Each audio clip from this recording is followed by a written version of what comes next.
ஓம் ஸ்ரீ குருப்யோ நமஹ.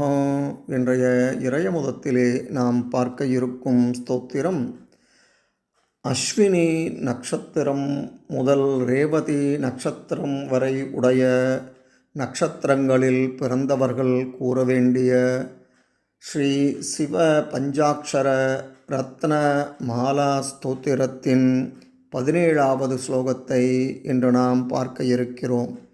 இதனை அனுஷம் நட்சத்திரத்தில் பிறந்தவர்கள் தினமும் பாராயணம் செய்தால் சகலவித நன்மைகளும் உண்டாகும்.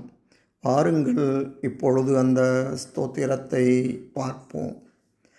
மங்கள பிரதாய கோதுரங்கதே நம சிவாய கங்கயா தரங்கிதோத்தமங்கதே நம சிவாய சங்கர பிரவருத்தவைரி பங்கதே நம சிவாய அங்கஜார ஏகாரே குரங்கதே நம சிவாய மங்களப்பிரதாய கோதுரங்கதே நம சிவாய கங்கயா தரங்கிதோத்தமங்கதே நம சிவாய சங்கர பிரவருத்தவைரி பங்கதே நம சிவாய அங்கஜார ஏகரே குரங்கதே நம சிவாய மங்களப்பிரதாய கோதுரங்கதே நம சிவாய கங்கயா தரங்கிதோத்தமங்கதே நம சிவாய சங்கர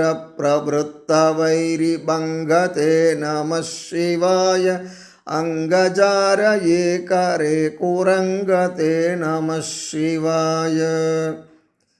மங்களகரமான நந்தியின் மீது அமர்ந்திருக்கும் சிவபெருமானாகிய உமக்கு எனது நமஸ்காரங்கள்.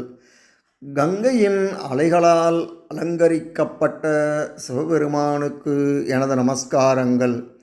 போர்க்களத்தில் எதிரிகளை அழிக்கும் சிவபெருமானாகிய உமக்கு எனது நமஸ்காரங்கள்.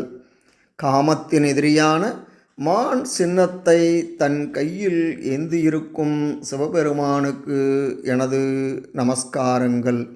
இதன் தொடர்ச்சியை அடுத்த பதிவிலே பார்ப்போம். நன்றி, வணக்கம்.